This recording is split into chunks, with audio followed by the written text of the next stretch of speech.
नमस्कार, मैं रवि पारिक गुरुजी for accounts की ऑनलाइन यूट्यूब क्लासेस में आपका फिर से हार्दिक स्वागत करता हूं। हमने अभी लास्ट वीडियो में देखा कि हमने इसकी बेसिक जर्नल एंट्रीज कैसे करते हैं। हमने चैप्टर स्टार्ट किया हुआ है company accounts, issue of shares and debentures. इसमें हम अभी इशू ऑफ शेयर्स पढ़ रहे हैं। उसमें हमने एक छोटा सा एक क्वेश्चन लिया था और उसमें मैंने आपको एक होमवर्क भी दिया था। तो अब आज हम देखते हैं इसके आगे का टॉपिक, ठीक है। तो एक मैं आपके सामने एक बेसिक चीज बताता हूं इसको कि हम क्या करते हैं, शेयर को इशू करते हैं, ठीक है। और जब शेयर को इशू करते हैं तो उस टाइम पर आपको मालूम होना चाहिए, शायद आपको दिखाई नहीं दे रहा होगा, कलर चेंज कर लेता हूं मैं इसका। हाँ जी,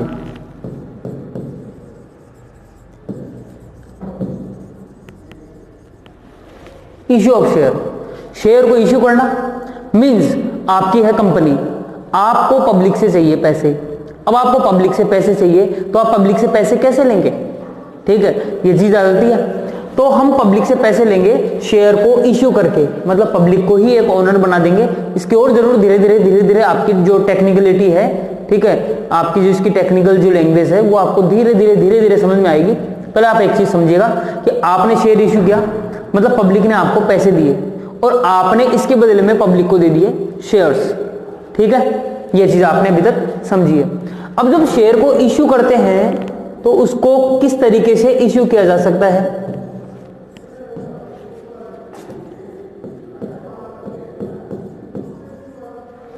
एक तो इसको इश्यू किया जा सकता है एट पार, ठीक है, एट पार।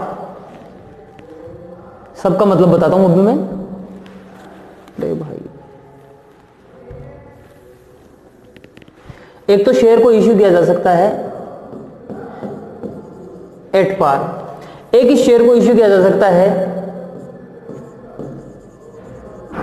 एट प्रीमियम, और एक इस शेयर को इश्यू किया जा सकता है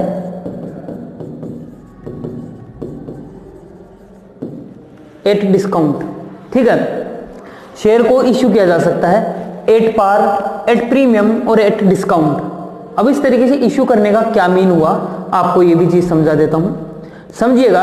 एक एग्जांपल लेता हूं और उस एग्जांपल के थ्रू आपको समझाने की कोशिश करूंगा, ठीक है। मान के चलिए कभी कभार क्या होता है कि कुछ चीजें ऐसे ही हुआ करती है, जैसे वो 100 रुपए की चीज रहती है। मैं इस शेयर के बारे में नहीं बोल रहा, नॉर्मली बात करता हूं। आप मार्केट में जाते हैं और मार्केट में जाने के बाद में कभी कभार आप कुछ ऐसी चीजें देखते हैं, जो चीजें मान लीजिए कुछ 100 रुपए की होती है वो चीज, ठीक है, लेकिन वो चीज क्या है, इजीली अवेलेबल है सारी जगह, हर जगह आपको वो मिल जाती है, ठीक है। जैसे एक बार एग्जांपल के लिए मान के चलिएगा कि आपको कोई एक साबुन लेने जाना है मार्केट के अंदर, ठीक है। अब मान लीजिए लक्स का साबुन है या लक्स का सोप है, ठीक है। जो लक्स का साबुन है वो आप मार्केट में कोई सी भी दुकान पर अगर पूछेंगे तो आपको मिल जाएगा। लाइफ बॉय है, वो आपको कोई भी दुकान पे आप जाएंगे तो वहां आपको जरूर मिल जाएगा। तो उसकी मान लीजिए प्राइस है 20 रुपीज, मुझे मालूम नहीं है कितने रुपए हैं, ठीक है, लेकिन मान लीजिए उसकी प्राइस है 20 रुपीज। अगर कोई एक दुकान वाला अगर उसके रुपए लेता है 20 रुपए, तो अगली दुकान वाला भी उसके कितने लेगा, 20 रुपए। उसके अगली दुकान वाला भी क्या लेगा, उसके 20 रुपए लेगा, क्योंकि वो जो चीज है वो इजीली अवेलेबल है मार्केट में। यदि उसकी कोई प्राइस बढ़ा करके अगर ले लेगा ना, तो आप उसके पास में दोबारा जाओगे नहीं, क्योंकि आप कहेंगे इसने क्या किया, हमें महंगा दे दिया। लेकिन कभी कभार आप मार्केट में कुछ चीजें ऐसी देखते हैं, ठीक है, जिस चीज का प्राइस रहता है 100 रुपए का, लेकिन वो मार्केट में इजीली अवेलेबल रहती नहीं है, ठीक है। तो जब वो मार्केट में इजीली अवेलेबल नहीं रहती है तो हम कहते हैं यार 100 रुपए के, वो कितने रुपए की चीज है, बोले 100 रुपए की, यार 100 रुपये है ना, तू तो एक काम कर, मुझसे 20 रुपए एक्स्ट्रा ले ले, ठीक है, और 20 रुपए एक्स्ट्रा लेकर के और मुझे तो वो चीज तो मुझे 120 रुपए में भी ला करके दे दे। तो मतलब क्या होता है, कभी कभार हम किसी चीज के एक्स्ट्रा प्रीमियम, मतलब एक्स्ट्रा दाम देने के लिए भी रेडी हो जाते हैं कि भाई जितने की है उससे भी ज्यादा दाम देने के लिए हम तैयार हो जाते हैं, ठीक है। या कभी कभार कोई चीज क्या होती है, जितने की उसकी फेस वैल्यू रहती है, मैं कुछ वर्ड ऐसे यूज में लूंगा ताकि आपको समझ में आए, जितने की उस चीज की फेस वैल्यू रहती है, हम उससे भी एक्स्ट्रा अमाउंट हम लेने के लिए तैयार हो जाया करते हैं, ठीक है। तो कभी कभार ऐसा भी हो जाया करता है। और कभी कभार क्या हुआ करता है, जैसे मान लीजिए कोई ऐसी चीज है, आपकी शॉप है, आपकी शॉप में क्या कोई ऐसी चीज आपने परचेज कर रखी है जो 100 रुपीज की थी मान लीजिए। अब उसको पड़े पड़े काफी टाइम हो गया आपकी शॉप में, 1 साल 2 साल 3 साल बीत चुके हैं, ठीक है, लेकिन आपने क्या किया, वो अभी तक आपसे वो चीज बिक ही नहीं रही है। जब वो चीज हमारे से बिक ही नहीं रही है तो हम ऐसी कंडीशन में हम क्या करेंगे, उसे कम दाम में निकालने के लिए भी कोशिश करेंगे, भाई कम दाम में भी निकल जाए तो जैसे तैसे बिक जाएगी वो चीज। मतलब कभी कभार हम उस चीज का दाम कम करके भी बेचने की कोशिश करते हैं कि भाई कैसे जैसे तो बिक जाए, ठीक है। तो इसको क्या बोला करते हैं, ठीक है, इसका मतलब मैं उसे डिस्काउंट पर जारी कर रहा हूं, मैं उस चीज को डिस्काउंट पर बेच रहा हूं, हम ये बोला करते हैं, ठीक है। तो आपको अब इन टेक्निकल वर्ड से थोड़ा सा रूबरू करवा देते हैं।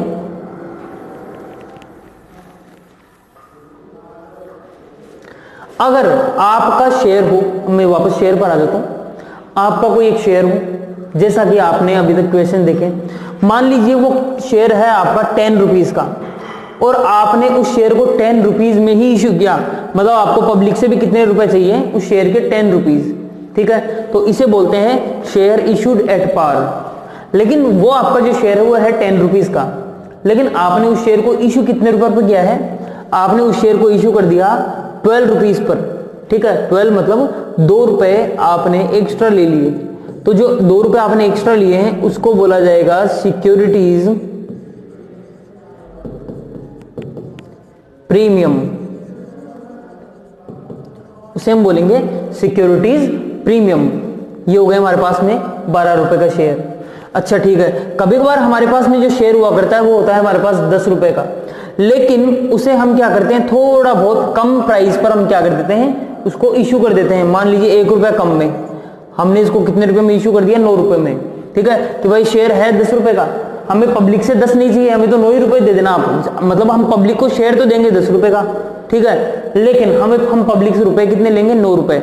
इसको बोलते हैं शेयर इशूड एट डिस्काउंट। इसको बोला करते हैं शेयर इशूड एट प्रीमियम, मतलब जितने का है उससे ज्यादा रुपए पब्लिक से लेना, मतलब पब्लिक को शेयर दिया जाएगा 10 रुपए का, ठीक है। मतलब पब्लिक को हम जो चीज देंगे, हम जो पब्लिक को जो सामान देंगे, जो शेयर देंगे, वो देंगे हम 10 रुपए का, लेकिन उसके बदले में जो रुपए लेंगे वो पब्लिक से हम लेंगे 12 रुपए, ठीक है, मतलब 2 रुपए एक्स्ट्रा। तो इसको बोलते हैं शेयर इशूड एट प्रीमियम, ठीक है। और एट लास्ट ये था, आपको मैंने आपको बताया था एट पार पे इशू करना, मतलब जितने रुपए का शेयर है उतने ही रुपए में इशू करना। अब आप बोलेंगे सर हमें इसकी जर्नल एंट्रीज भी बता दीजिए, तो मैं कहूंगा कि मैंने अभी तक आपको जो भी क्वेश्चन करवाए थे वो एट पार के ही करवाए थे। कैसे, मैंने आपको एक इलस्ट्रेशन करवाया था, एक क्वेश्चन करवाया था मैंने आपको, जिसमें मैंने आपको बताया था 100 रुपए का शेयर है और 100 रुपए में ही इशू किया था। मैंने ऐसे नहीं बोला था कि मैंने जैसे 100 रुपए का शेयर था और उसकी जगह 120 रुपए लिए या 110 रुपए लिए, मैंने तो ऐसा तो नहीं बताया। मतलब 100 रुपए की जगह 100 ही लिए थे, या जितने का था उतने ही रुपए लिए। तो इस वैल्यू को बोला करते हैं फेस वैल्यू, ठीक है। तो फेस वैल्यू पे ही इशू किया था। अब थोड़ा सा आपको क्या करता हूं, इनकी आपको मतलब एक बेसिक टर्म्स बता देता हूं, बेसिक आपकी डेफिनेशन बता दिया करता हूं। शेयर को एट पार पे इशू करने का मीन क्या होता है, डेफिनेशन तो आपको आपकी बुक में ही मिल जाएगी, लेकिन समझा देता हूं। जब शेयर को उसकी फेस वैल्यू के इक्वल, मतलब जितने रुपए का शेयर है, ठीक है, उसको बोलते हैं उसकी फेस वैल्यू। जब किसी भी शेयर को फेस वैल्यू पर इशू किया जाए, जब किसी भी शेयर को फेस वैल्यू पर ही इशू कर दिया जाए,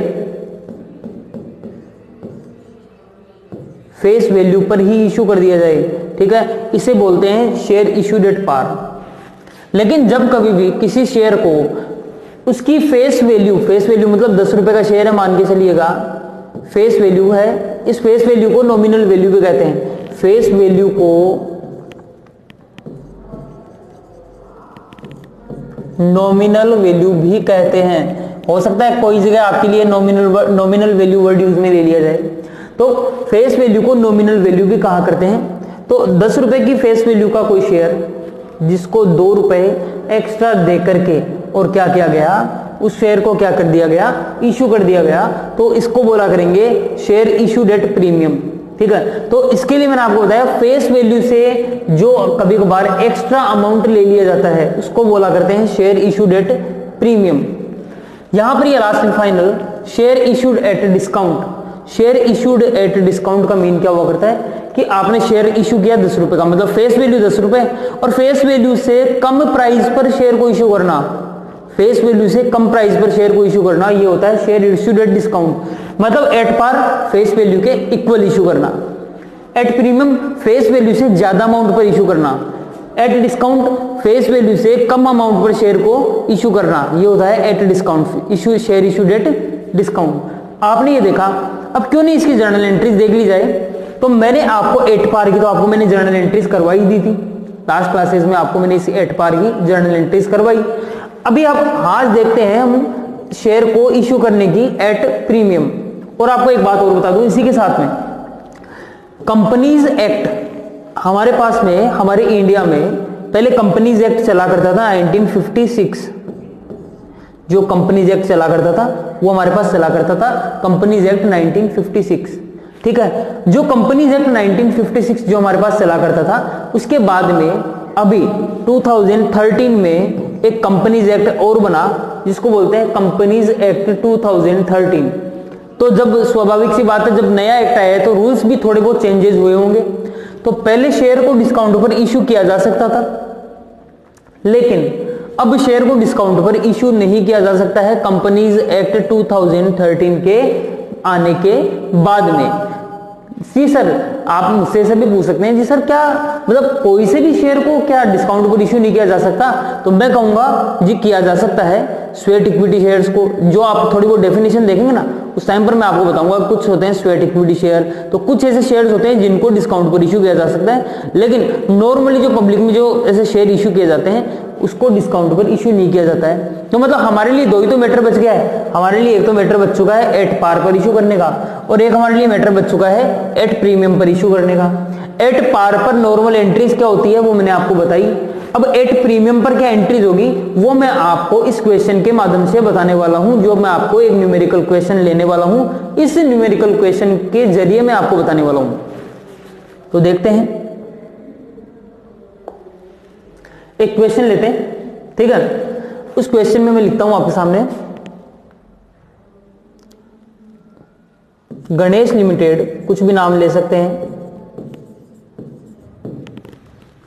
एक दिन मैं इस चैप्टर का थ्योरेटिकल पोर्शन आपके लिए एक वीडियो में अलग से लेकर के आने वाला हूं, इसलिए मुझे कुछ स्टूडेंट्स के कमेंट आए थे कि सर इसकी थ्योरी भी बता दीजिए। तो मैं आपको बता रहा हूं कि मैं आपको इस चैप्टर की जो थ्योरेटिकल जो पोर्शन है, ठीक है, वो थ्योरेटिकल पोर्शन आने वाले कुछ वीडियो में, देखिए उसका कारण बता दूं आपको मैं। पहले यदि हमें न्यूमेरिकल अच्छे से समझ में आ जाते हैं, ठीक है, हम उस चीज को थोड़ा प्रैक्टिकली जानने लग जाते हैं, तो उसकी थ्योरी पढ़ने का जो आनंद है वो कुछ और ही आता है, ठीक है। अब हम किसी को जानते ही नहीं है, ठीक है, कोई चीज को हम जानते नहीं है, आप उसके कभी जैसे प्रीमियम के बारे में हुआ है कैसे भी हुआ, ठीक है, तो आप क्या करते हैं, जब शुरुआत में जब उसकी थ्योरी पढ़ते हैं तो आपको अच्छे से समझ में नहीं आती, लेकिन मेरा दावा है कि जब आप लास्ट में जब आप इस चैप्टर की जब थ्योरी पढ़ेंगे तो मुझे समझाने में भी आसानी रहेगी, ठीक है, और आपको समझने में भी आसानी रहेगी। इसलिए थ्योरी जो है वो मैं इसके लास्ट वाले जो वीडियोस रहेंगे उनमें मैं आपको इसकी चैप्टर की जो थ्योरी है वो क्लियर कराने की कोशिश करूंगा। गणेश लिमिटेड issued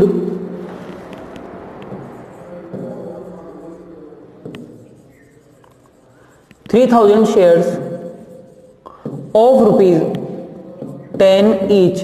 आप समझ जाइएगा कि ये ऑफ ₹10 ईच से क्या अर्थ है, यानी ये इसकी है फेस वैल्यू, ठीक है, 10 रुपए का शेयर है। गणेश लिमिटेड ने इन शेयर को इशू किया है, किस पर, 3000 शेयर इशू किए हैं ऑफ ₹10 ईच। आगे मैं लिखता हूं, यही तो बात है जो लिखनी है। एक तो हुआ करता है एट पार, कि इस शेयर को एट पार पर इशू किया, जो कि काम करना है आपको। इस क्वेश्चन को एट पार पर अगर इशू किया जाए, ठीक है, तो वो काम करना है आपको। लेकिन मेरा तो मकसद क्या है, आपको अभी जो क्वेश्चन कराना एट प्रीमियम का,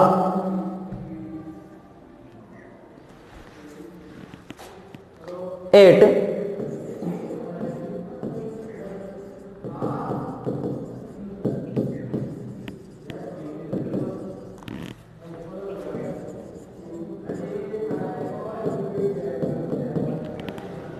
आपको मैंने ये बताया अभी, Ganesh limited issued 3000 shares of ₹10 each. Ganesh limited ने 3000 शेयर इशू किए, 10 रुपए का एक शेयर है। At securities premium of rupees of 10, sorry ये रुपीज का सिंबल मैंने थोड़ा गलत लगा दिया है यहाँ पे, ऑफ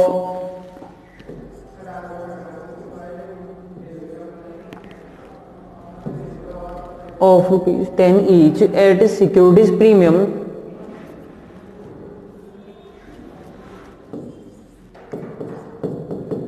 ये लीजिए। मैंने आपके सामने क्वेश्चन लिखा 3000 शेयर, 3000 शेयर, एक शेयर का प्राइस कितने का है? 10 रुपए का, और इस 10 रुपए पर 1 रुपए का लिया जाएगा प्रीमियम। जी आप बता रहे हो कि सर 1 रुपए का प्रीमियम कैसे सर? तो देखिए प्रीमियम ऐसे कि 10% प्रीमियम पर है ये जो शेयर, तो 10 रुपए का एक शेयर है तो 10% कितना हो जाता है? 1 रुपया हो जाता है। 10 रुपए की फेस वैल्यू का शेयर, उसका 10% होता है 1 रुपया, मतलब प्रीमियम। अब प्रीमियम का मीन क्या होता है कि 1 रुपये ज्यादा लेना है कम लेना? तो आप बताएंगे कि सर अभी आपने बताया था ना सर, प्रीमियम का मीन होता है 1 रुपये थोड़ा सा एक्स्ट्रा लेना, मतलब हो गया हमें रुपए लेने पड़ेंगे टोटल लास्ट एंड फाइनल 11 रुपए। ठीक है, तो अब इन रुपए को कैसे लिया जाएगा? ठीक है, वो भी बताए थे, शॉर्टकट में लिख देते हैं इधर। ऑन एप्लीकेशन फॉर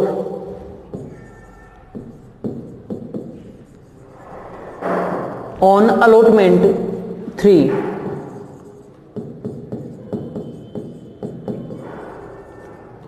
मान लेते हैं on first and final call ₹3, ये लिख देते हैं। जब आप इनका टोटल करेंगे तो आपको मालूम चलेगा कि 11 रुपए लेने हैं, 4 रुपए एप्लीकेशन पर, 3 रुपए अलॉटमेंट पर, 3 रुपए फर्स्ट कॉल पर। ठीक है, तो 4, 3, 7 और 3 हो गए 10। लेकिन सर आपने तो बताया था कि हमें टोटल लेने हैं 11 रुपए, लेकिन यहाँ तो कितने रुपए आ रहे हैं सर हमारे पास में? टोटल 10 रुपए आ रहे हैं 3 किस्तों में। सर वो 1 रुपया तो लो, तो मैं आपको कहूंगा, मैं कलर चेंज करके लिख देता हूं। जो प्रीमियम होता है वो हम क्या करते हैं, किसी भी कॉल के साथ में ले सकते हैं, लेकिन फिर भी अगर इंफॉर्मेशन नहीं हो तो हम वो रुपए किसके साथ में लेना पसंद करेंगे? अलॉटमेंट के साथ में। वो 1 रुपया हम एक्स्ट्रा यहां लेंगे, तो टोटल हमें कितने रुपए मिलेंगे? हमें मिलेंगे total last and final 4 rupees इस पर मिल जाएंगे। तो इस तरीके से आप देखिए, एप्लीकेशन पर मिले आपको 4 रुपीज, अलॉटमेंट पर मिले आपको 4 रुपीज, 4 और 4 हो जाते हैं आपके 8 रुपीज, और 3 रुपीज मिलेंगे आपको फर्स्ट एंड फाइनल कॉल पर। और जैसा कि आप जानते हैं कि एप्लीकेशन और फर्स्ट एंड फाइनल कॉल, इस पर आपने कोई एडजस्टमेंट नहीं किया, मतलब इसकी एंट्रीज तो जो आपको आती है वैसे ही करनी है। अगर कहीं डिफरेंस आएगा तो वो आएगा अलॉटमेंट की एंट्रीज में। तो फिर भी मैं आपको ये एक कंप्लीट जो क्वेश्चन है वो फटाफट कराने की आपको मैं कोशिश करूंगा। तो एक बार देखते हैं, इसमें इसकी एंट्रीज करते हैं। सबसे पहले एप्लीकेशन की एंट्री करते हैं। बैंक अकाउंट डेबिट, एंट्रीज में मानता हूं कि आपको आ चुकी होगी। Bank account debit to equity share,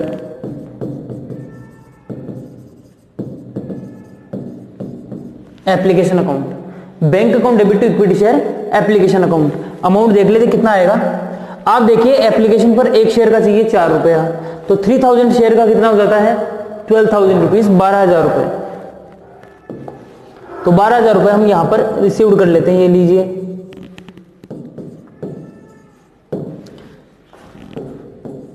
being application money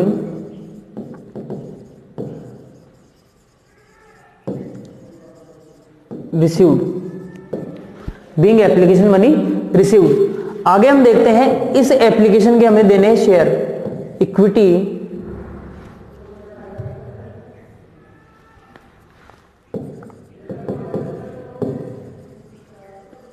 share application account debit to equity share capital account. मतलब हमने क्या किया है, एप्लीकेशन के जो ऊपर रुपए लिए थे उन रुपए के हमने क्या दे दिए हैं, यहाँ पर शेयर दे दिए हैं। आप देखेंगे सर प्रीमियम का कुछ नाम ही नहीं आ रहा है। मैं कहूंगा अलॉटमेंट के साथ में हम प्रीमियम ले रहे हैं, इसलिए अलॉटमेंट वाली एंट्रीज में मैं आपको समझाऊंगा। इसमें तो नॉर्मल एंट्री है जो आपने अभी तक लास्ट वाली वीडियोज में समझ रखी है। ये लीजिए, अब मैं आपको बताने वाला हूं अलॉटमेंट के बारे में। थोड़ा ढंग से समझिएगा। यहां पर यह है अलॉटमेंट, एप्लीकेशन के मैंने रुपए लिए, एप्लीकेशन के मैंने शेयर दिए। ये दो एंट्री मैंने बताई आपको। आप देखेंगे 3000 शेयर्स थे आपके पास में। अलॉटमेंट का यदि केवल शेयर का अमाउंट चाहिए आपको, फेस वैल्यू में से अमाउंट चाहिए, तब तो आपको कितने रुपए मिलेंगे? 9,000 रुपए। और 1 रुपया प्रीमियम का आपको मिलेगा अलॉटमेंट पर। 3000 शेयर पर कितना मिलेगा? तो 3000 शेयर पर आपको मिलेगा 3000 रुपये। तो टोटल आपको कितने रुपए मिले? 12,000 रुपये। उन 12,000 रुपये में से मतलब मेन जो शेयर है, शेयर मतलब ओरिजिनल बेसिक प्राइस जिसको बोलते हैं कैपिटल, कैपिटल का अमाउंट है 9,000 और उसके अलावा जो आपका यहां पर प्रीमियम का अमाउंट है वो है आपका 3,000 रुपीज। तो इस तरीके से टोटल आपको मिलेंगे 12,000 रुपीज। इसके बाद में मैं आपको इसकी यदि जर्नल एंट्री समझाऊं तो जर्नल एंट्री लिखते हैं हम यहां पर।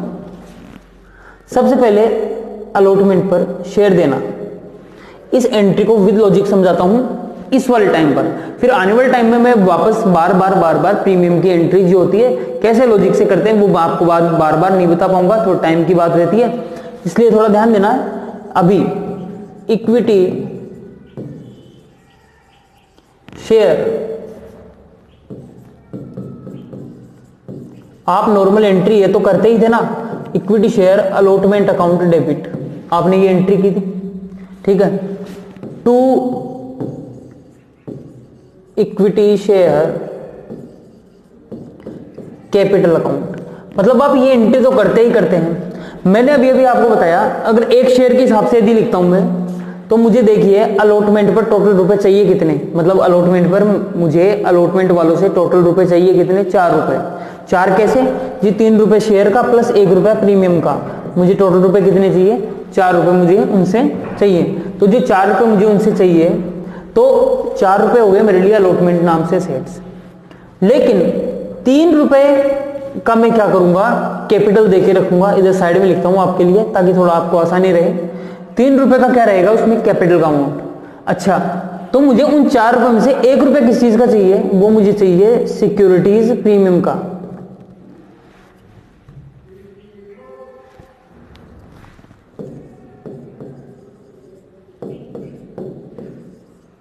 Securities premium. हो सकता है कई जने कंफ्यूज होगी, सर ये 1 रुपया आपने क्रेडिट किस बात का किया है? सर मैं कहूंगा कि हमने क्लास 11 में रूल्स पढ़े थे कि हमें कभी भी कोई भी नॉमिनल अकाउंट के यदि हमने रूल पढ़े हों तो हमें कभी भी कोई भी अगर इनकम हो जाए तो हम इनकम को क्या करते हैं? क्रेडिट। और सिक्योरिटीज प्रीमियम जो है वो आपके लिए एक तरह से इनकम ही तो है, ठीक है, और जब वो आपके लिए इनकम है तो हम करेंगे इनकम को क्रेडिट। इसलिए हम लिखेंगे यहाँ पर to equity share capital account, share का कितना प्राइस है? 1 रुपया किस चीज का? प्रीमियम का। टोटल आपको कितने चाहिए? 4 रुपए। अब ये तो मैंने लिखा इधर एक शेयर के हिसाब से, ये रफली काम था आपके लिए, ये आपको मेन आंसर में नहीं लिखना होता है, जर्नल एंट्रीज तो आपने की होगी, ये केवल आपको समझाने के लिए किया है, ठीक है।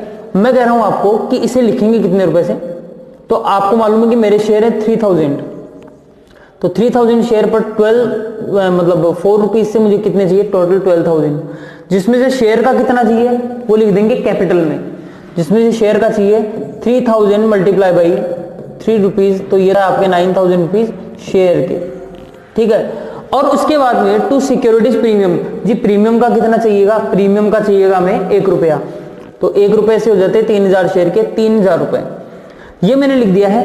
अब एक बार दोबारा यदि मैं आपको इस एंट्री के बारे में यदि बताऊं,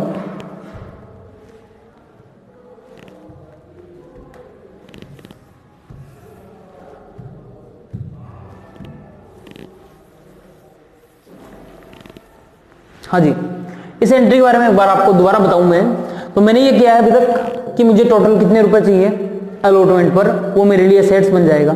मुझे चाहिए टोटल 12,000 रुपीज अलॉटमेंट पर, 4 रुपए के हिसाब से 3000 शेयर के चाहिए मुझे टोटल 12,000 रुपीज। उसके बाद में उसमें से कैपिटल के कितने हैं? तो 3 रुपए हैं कैपिटल के, और प्रीमियम का कितना है? 1 रुपया है एक शेयर का, तो उसको मल्टीप्लाई करा लेते हैं 3000 शेयर से। अब बस सिंपल सी बात है, अलॉटमेंट का आपको रुपया चाहिए, अलॉटमेंट के रुपए ले लीजिए, ये लीजिए, bank account debit to equity share allotment account. कितने रुपए ले लेते हैं तो एक बार देखते हैं। इसमें जो रुपए लिए जाएंगे वो रुपए लिए जाएंगे हमारे द्वारा टोटल 12,000 रुपीज। अलॉटमेंट नाम की आपके सेट्स कितने की थी कि भाई मुझे अलॉटमेंट पर कितने चाहिए थे? मुझे चाहिए थे 12,000, तो ये लीजिए मैंने 12,000 रुपीज ले लिए, bank account debit to equity share allotment account 12,000 rupees, तो ये मैंने यहां पर रुपए रिसीव्ड कर लिए हैं। आगे आती है आपकी फर्स्ट कॉल की एंट्री, ठीक है, तो वो तो सिंपल ही रहेगी आपके लिए, equity share first and final call account debit to equity share capital account. Capital किस लिए कि लाइबिलिटी हो चुकी है, हमने शेयर दे दिया है। मैंने आपको पहले बताया हम पहले शेयर दे रहे हैं, उसके बाद में हम इससे क्या करेंगे, रुपए लेंगे। तो ये लीजिए रुपए भी ले लेते हैं, लेकिन उसका पहले अमाउंट लिख देते हैं। पहले एंट्री लिख दूं, चलो bank account debit to equity share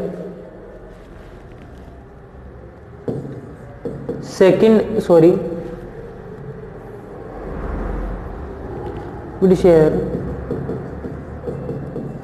first and final call. ये लीजिए, तो हम इसका अमाउंट लिख देते हैं। यहां पर हम इसका अमाउंट लिखेंगे 3 रुपए था शायद, एक बार देख लेते हैं, चेक कर लेते हैं। हाँ जी, फर्स्ट एंड फाइनल कॉल का अमाउंट था 3 रुपीज। तो 3 रुपए 3000 शेयर के हिसाब से हो जाते हैं 9000 रुपए। ये लीजिए, आपने 9000 रुपए के शेयर दे दिए और हम यहां पर क्या करते हैं 9000 रुपए रिसीव्ड कर लेते हैं। ये लीजिए जी, आपका क्वेश्चन कंप्लीट हो चुका है। ठीक है, तो पहले तो आप सबसे पहले इस क्वेश्चन की स्क्रीनशॉट ले लें, जो क्वेश्चन मैंने आपको लिखवाया था। अब इसके बाद में इस क्वेश्चन को थोड़ा सा चेंजेस करके और मैं आपके लिए छोड़ रहा हूं। ठीक है, आपको इस क्वेश्चन को करना है, यहां पर जो 3000 शेयर है आपको होमवर्क के लिए दे रहा हूं, एक तरह से मान के चलिएगा 2000 कर देता हूं शेयर्स को। ठीक है, जो 10 रुपए का एक शेयर था यहां पर, ठीक है, उस 10 रुपए के शेयर को मैं कर देता हूं 20 रुपए का शेयर। यहां पर जो इनका अमाउंट है